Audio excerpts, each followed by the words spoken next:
Today is the last part of 5.2, simplifying expressions. So again, we're simplifying, we're trying to reduce these down as far as possible. And today we're going to be starting off by looking at some operations with these radicals, these rational exponents. So when we look at these first few, we want to simplify each expression with addition and subtraction. Now, just like with variables, we need to make sure that they are like terms. Because here the fourth root of 10 and the fourth root of 10 are like terms. They are the same radical.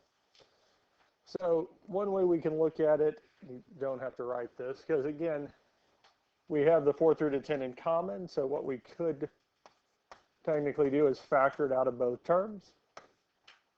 The first one, if I factor the fourth root of 10 out of the fourth root of 10, we just have 1.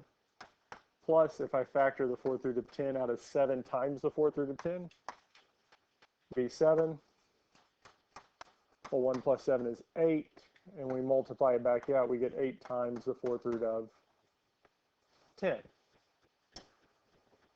Or here we can say I have 1/4 root of 10. I add 7 to it, so we have 8 fourth roots of 10. And we can add them because these radicals of variables are the exact same. If it was, say, the fourth root of 10 and the fourth root of 11, we can't do that because the fourth root of 10 and the fourth root of 11 are not like terms, they're not like expressions. So if we look at B, 2 times 8 to the 1/5 plus 10 times 8 to the 1/5, are these the same? Yeah, so we can just add 2 and 10. 2 plus 10 gives us times 8 to the 1/5. And 8 to the 1/5 is not going to reduce. It's just 8 to the 1/5. All we can do to it. C, the cubed root of 54 minus the cubed root of 2. These are not like terms. These are not like expressions. So we're not able to add or subtract these here. Here we're not able to subtract because these cubed roots are not the same, which means we need to reduce the cubed root of 54. It's able to reduce or simplify. Then we'll be able to do this, because if I'm able to rewrite the cubed root of 54 as some number times the cubed root of 2, well, yes, now we can indeed subtract these two from each other. So we need to look at 54.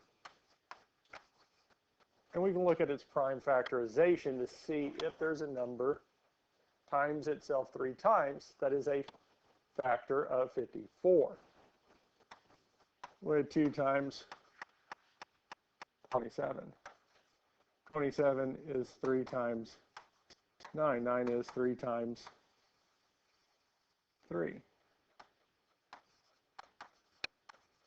So the prime factorization of 54 is 2 times 3 to the 3rd. Which means our cubed root of 54 is the same as the cubed root of 2 times 3 cubed.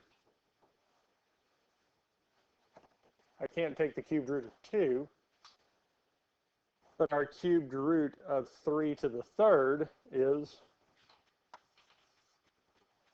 3. Telling us that we have 3 times the cubed root of 2 minus the cubed root of 2. Now we can subtract these. Now we can simplify these. 3 minus 1 is 2 cubed roots of 2.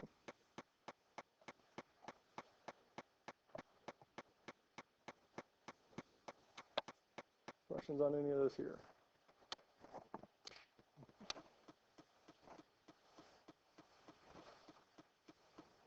Questions on these first 3 problems?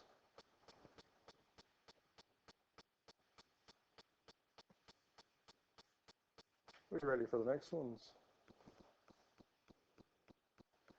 Number 10, 7 fifth roots of 12 minus the fifth root of 12.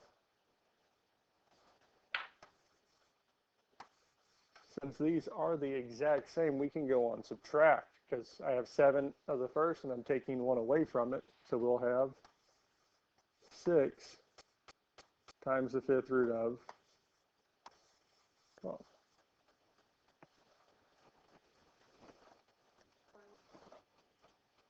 So why it's not a negative, which one's bigger? Because we're taking 1 away from 7, so we'd get 6. Now, if it was, if that one there and this was 7, then yes. The fifth root of 12 minus 7 times fifth root of 12 would indeed be negative.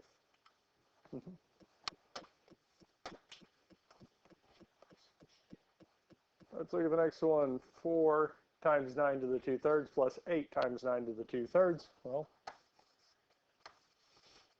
these are the exact same, so we can add these together. We'd be adding 4 and 8, and 4 plus 8 is 12 times 9 to the 2/3.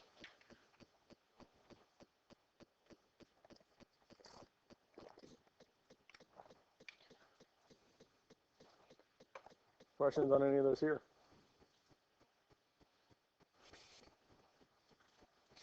Number 12, the cubed root of 5 plus the cubed root of 40. Well, we can't add these together, because if we could, that'd be nice. Now, for us to be able to add or subtract these, we know that we're going to have to rewrite 40 as a number times the cubed root of 5. That's the only way we'll be able to add these together, which means whatever number that we multiply 40 by should be a perfect cube, yes? Well, what's 40 divided by 5? 8. The cubed root of 8 is 2. Because if we did it the way we've done it previously, we would look at 40, which would be 5 times 8. 8 is 2 times 4. 4 is 2 times 2. Which would be our 2 to the 3rd times 5.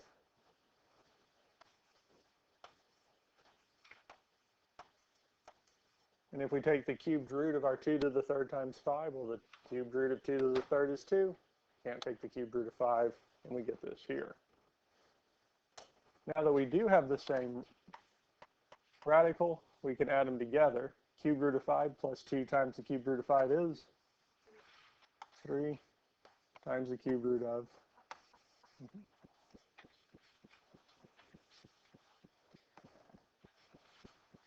It also begs the question about this here. Well, 54, we know that it had to have 2 left over.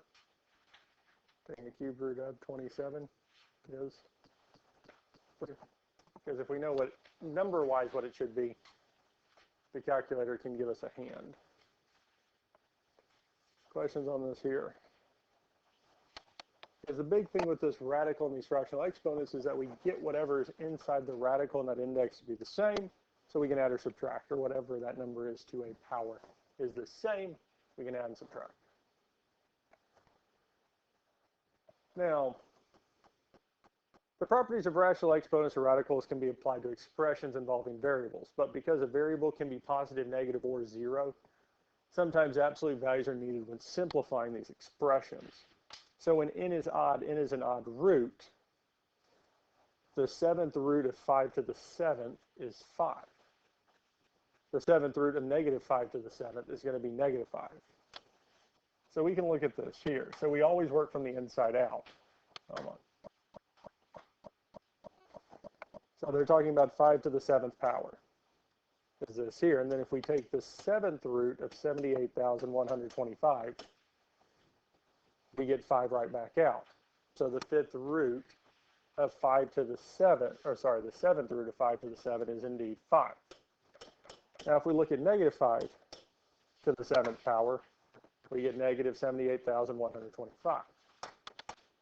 If we take the 7th root of negative 78,125, we get negative 5 back out. They simplify, they cancel each other out.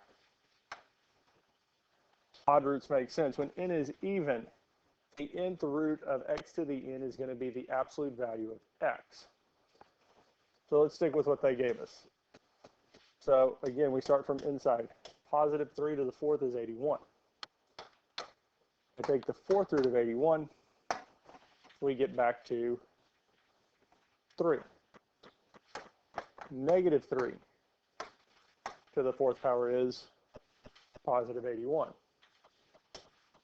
We take the fourth root of 81, we get positive 3, not negative 3. Which makes sense, we understand, yes? But if we looked at it as the fourth root of x to the fourth, they cancel out, giving us x, yes? So if we said x was 3, according to this here, we'd be saying that the fourth root of 3 to the fourth is 3. Because we just plugged x in both spots. Plugged in the value of x for 3 in both spots.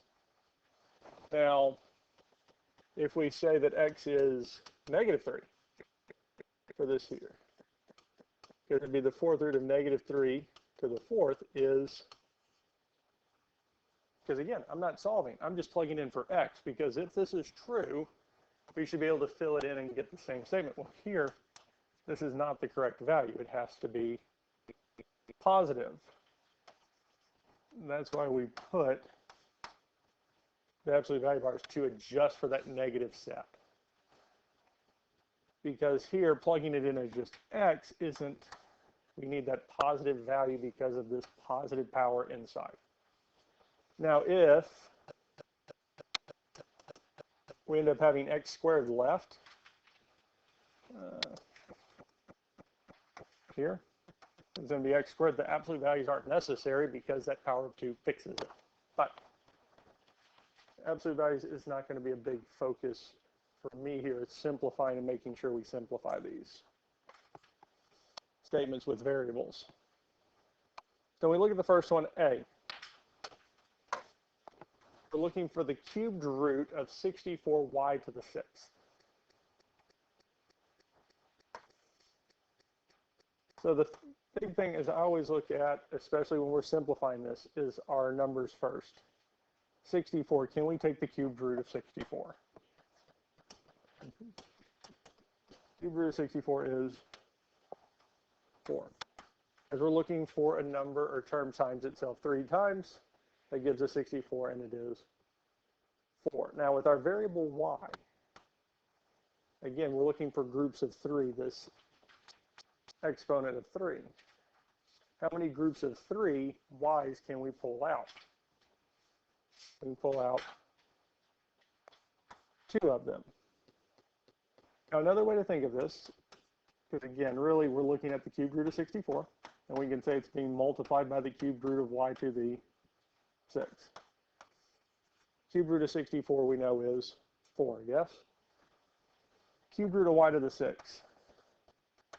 Let's rewrite it as a fractional exponent, because again, nth root of a to the x is the same as a to the x over n. So the exponent, our x, in this case is what? 6. What is our n? 3. So the cubed root of y to the 6 is the same as y to the 6 over 3. Now this simplifies nicely, because 6 divided by 3 is?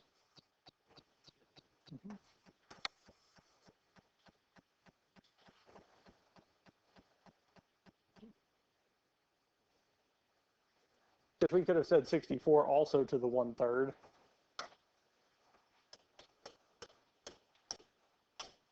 Still 4. Because here with these variables and their exponents, it's sometimes easier to look at them in fractional exponents to see what is the whole part. The whole part of our fractional exponent is going to go out of the radical. The fractional part, the part that doesn't reduce, is going to go inside, the number that stay inside. Questions on this so far? B, we have the fourth root of x to the fourth over y to the 8th. Well,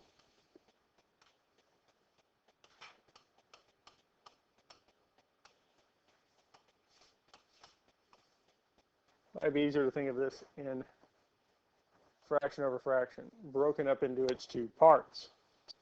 Fourth root of x to the fourth over the fourth root of y to the 8th. Now some of these reducing them is a little bit nicer than others. Gives the fourth root of x to the fourth would be just x.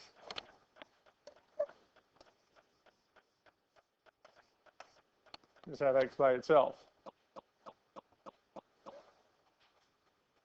Now the fourth root of y to the 8th. It will simplify out nicely because it is 8 a multiple of 4. Yeah. Because multiple of 4, so 4, 8, 12, 16, 20, 24, 28, 32, continuing on. How many groups of 4 do we have in 8? How many of those groups will factor out? There's 4, 8, yeah. So it's going to be 2, because again, if it helps, we could rewrite them as fractional exponents.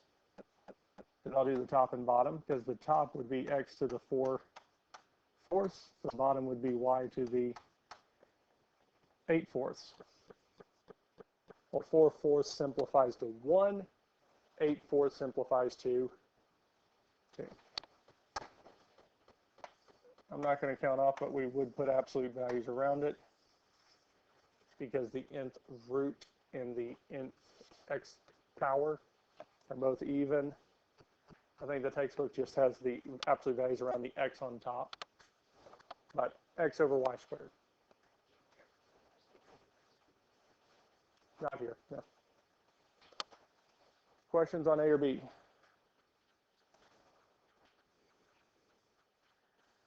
(27d to the 12th).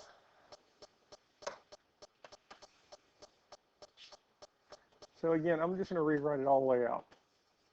Because we have the cube root of 7 times the cube root of d to the 12th. Cube root of 27, we can take it nicely. There is a nice number that gives us the cube root of 27. 3. The cube root of d to the 12th.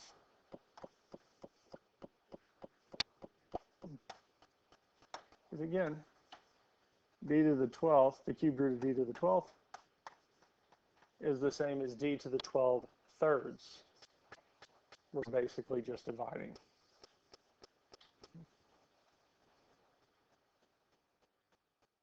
Giving us 3d to the 4th.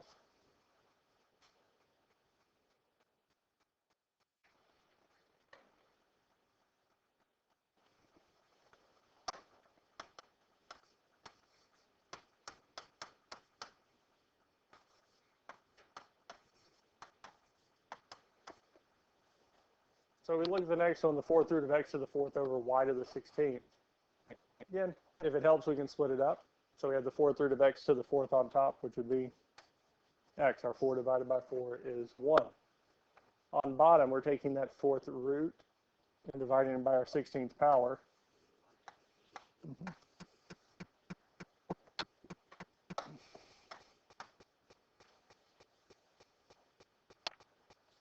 X over y to the 4th, or technically the absolute value of x over y to the 4th.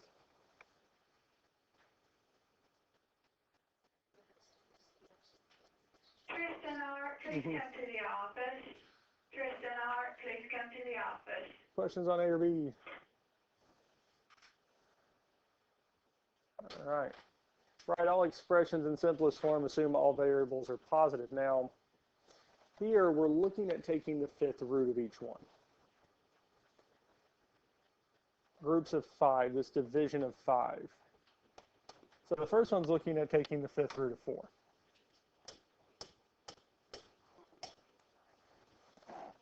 So not a fifth root of 4, we can look at the rewriting 4, well that's just 2 squared. We have 2 factors of 2. Do we have enough 2's? No. So that's really just going to stay 4. I need to move that over. 8 to the 8th. So again, we're talking about groups of 5, this division of 5. To simplify. Because as long as these exponents are bigger than the index, it's going to simplify, bigger or equal to it. Because 8a, a to the 8th. Well, there's 2 ways we can think of it inside this fifth root. We can say it's a to the 8 fifths, It's also a to the fifth times a to the third, because when we multiply like bases, we have the exponents, yes? Because we're talking about groups of what? 5a's for this to simplify. How many groups of 5 are in 8? 1. And we have 3/5 left over. As a mixed number, it's 1 and 3/5. So as we talk about simplifying this fifth root of a to the 8th, we can take one group of 5. We can simplify one of the groups of 5 out. Because the fifth root, like down here, the fifth root of a to the 5th would simplify. Can we simplify the fifth root of a to the 3rd? No, it has to stay. Because we're seeing how many groups for this here, groups of 5 of that term, of that factor, can we pull out? Can we simplify out? So with a to the 8th, we can simplify one of them. The next one is b to the 14th. And again, just like we did with the other one, we can think of it as b to the 14th over 5. How many groups of 5 are there in 14? 2, because that's 10, and we're left with 4/5. Or another way we can say that it's b to the 5th times b to the 5th times b to the 4th. How many groups can we remove or simplify out? 2. So b to the second, b squared's on the outside. What's left inside? B to the 4th.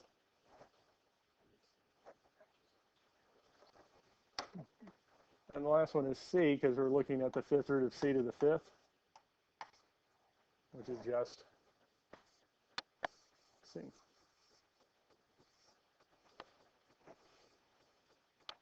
So the fifth root of 4a to the 8th, b to the 14th, c to the 5th is ab squared c times the fifth root of 4a cubed b to the 4th.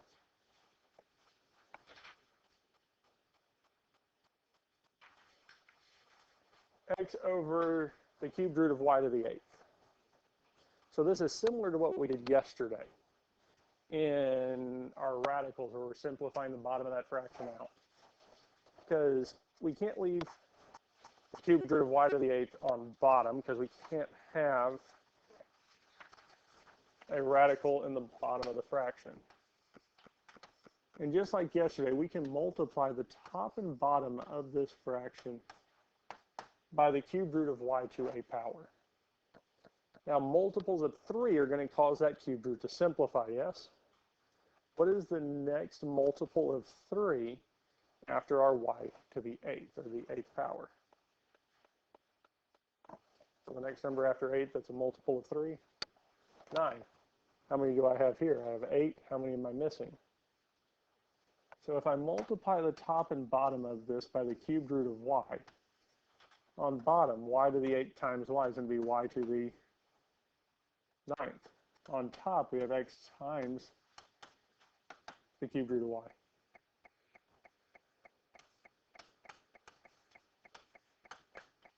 Cubed root of y to the 9th is y to the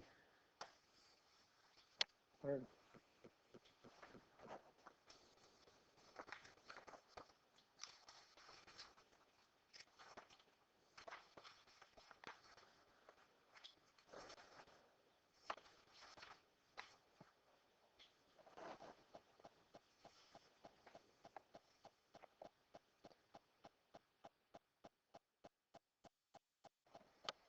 Questions on this here? Rewrite each expression in simplest terms. So we need to simplify this here. Well, let's do our numbers first. They're always nicer. 14 over 2 is just 7. Our next variable that we have is x. On top we have x to the 1st. On bottom we have x to the 3/4. When we divide like bases, we subtract our exponents. So I have 1 minus 3/4. Next variable going order is y. Well, the only y shows up on top, so we leave it on top. Now z to the negative 6. We can't leave an exponent negative. We have to make it positive. And to do that, we've got to move it from the top of the fraction to the bottom, or bottom of the fraction to the top.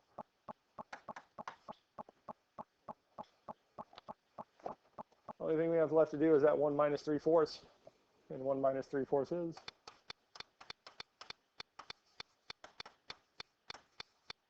Almost for another y.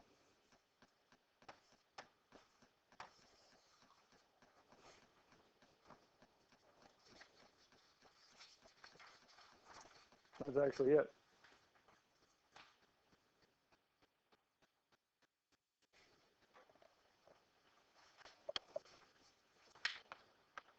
Questions on this here so far? All right. The next one, the cubed root of 2a to the 13, b to the third, c to the 8th. Can we take the cubed root of 2? Well, no.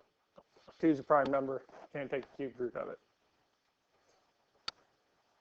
So the next thing we're looking at taking the cubed root is a to the 13th. We're trying to see how many groups of 3 we can simplify out. Or really, how many times does 3 divide into 13, go into 13 evenly? Goes into it 4 times evenly, and we have 1 left over because it's 4 and 1/3, which tells us that we can factor or simplify 4 cubed roots of our a to the 13th power out. And how many do we have left inside? 1. We can do the same thing with b, because b would be to the 3/3. Well, that's just b to the first or b. C to the 8/3. Well, 8 is not going to divide by 3 nicely. We know that 3 can go into 8 how many times evenly? 2. How many are left over? 2. So the number of that variable that gets simplified out, we can remove from the radical is c squared, 2 of them. And the number that are left inside is also 2, telling us that our final answer is a to the 4th bc squared times the cubed root of 2ac squared. Questions on this here?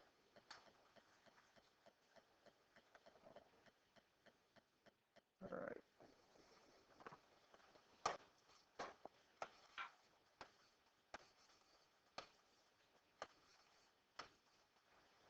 X squared over the cubed root of y to the 13th. So again, the issue that we have is the fact that we have this radical in the bottom of the fraction. We have to multiply by cubed roots because that's the only way we can multiply what's inside. On bottom, we have the cubed root of y to the 13th. It's not going to go into it evenly. So we're looking for multiples of 3 for it to reduce. What is the first number after 13 that's divisible by 3? 15. How many y's more do we need to get to 15? 2. And one hint I will tell you is whatever that y inside these cubed roots that we're multiplying it by, whatever that index is, this exponent that we have here is always going to be less than it. So in this case, it's going to be less than 3. So 2. Because the cubed root of y to the 13th times the cubed root of y squared, well, 13 plus 2 is 15. On top, we have x times the cubed root of y squared.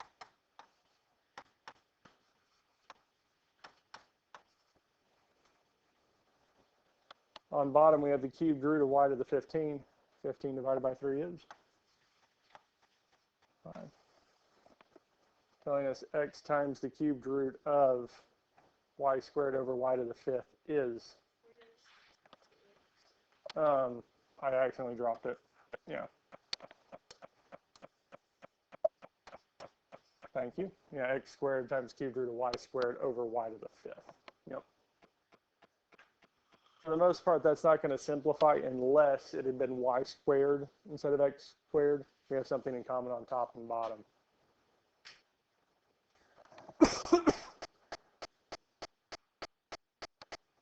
(16xy to the 1/3 over 8x to the 2/3 z to the -4th. So again, we need to simplify this. Yes, we'd start with the number. 16 divided by 8 is 2. Now our x over x to the 2/3, just like before, when we divide like bases, we subtract the exponents.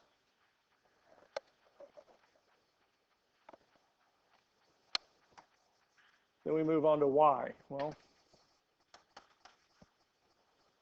y is the only term on top and bottom of this fraction, so just y to the 1/3. And lastly, our z to the -4. We have to get this exponent to be positive, so to make it positive, we got to move it from the bottom of the fraction to the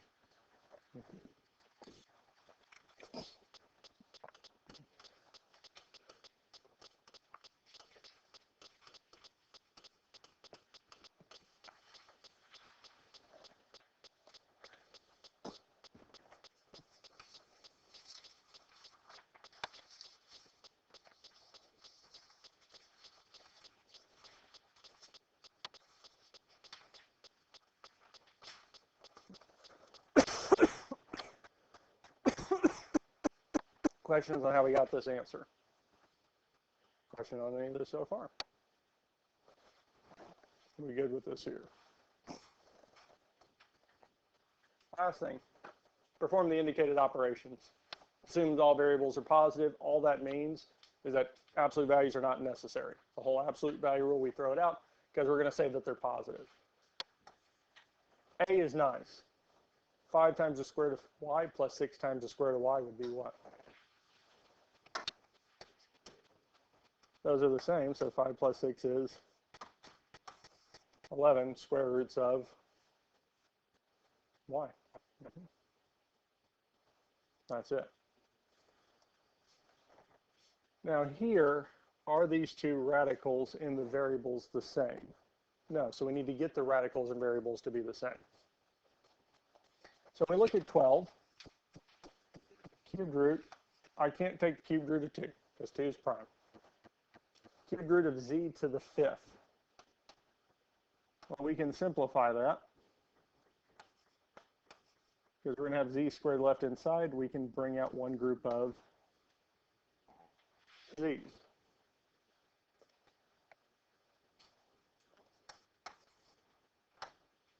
Giving us 12z times the cubed root of 2z squared. Our other root, well, our z and z squared, there's nothing we can do with it because the z squared inside, I can't take the cubed root of it. Z outside is just going to be there. Now we need to reduce this cubed root of 54 because if we can add or subtract, it needs to be the same as z times the cubed root of 2z squared. So what that's telling me is that this other one, if we're going to add or subtract here, we're going to subtract. It also has to be z cubed root of 2z squared. So 54 divided by 2 is 27. Yes. 54 divided by 2 would be 27. Can we take the cubed root of 27? Because 3 times 3 is 9, and 9 times 3 is 27.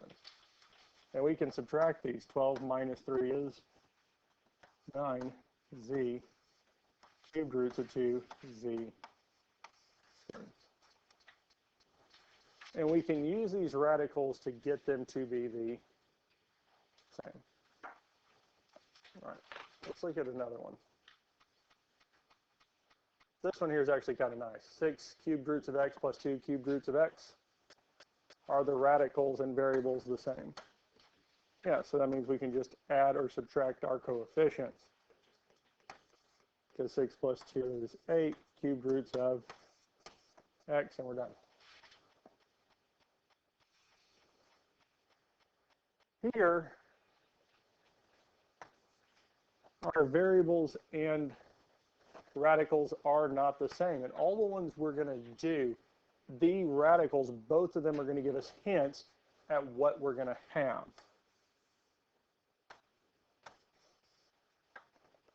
Because if we look at the first one, the 4th root of 3, we cannot take the 4th root of 3. That's as simplified as it gets. But that also is giving me a hint for the other one, that it is also going to have the 4th root of 3, because they have to be the same. If I look at the second one, 4th root of p squared doesn't simplify, so this has a p squared, which means our first one, its 4th root, is also going to have p squared if they're going to be the thing. If I look at the second one again, it has p on the outside, which means I'm probably going to have p on the outside for the first one as well. Because again, for us to be able to add or subtract, these are going to have to be the same. So if we look at this first one here, the 4th root of p to the 6th, there's one group of 4 p's in that 6th power that we can factor out. That gives us that p on the outside, leaves us with 2. 48. 48 is divisible by 3, our factor of 3 that's going to stay inside. And what that leaves us with is 1, 18, 16. 4th root of 16 is 2.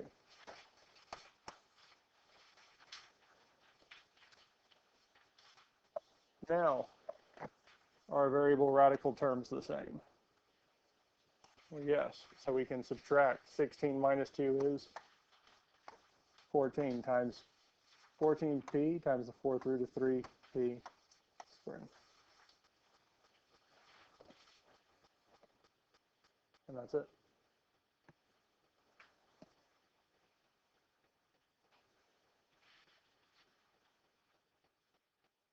And that's really it. And the hardest ones of these are some of these here where we're getting those radicals to be the same. But if we use both of them as kind of a guide to figure out what needs to be the same, what cannot reduce here, what I know for sure can't reduce here, and match it up.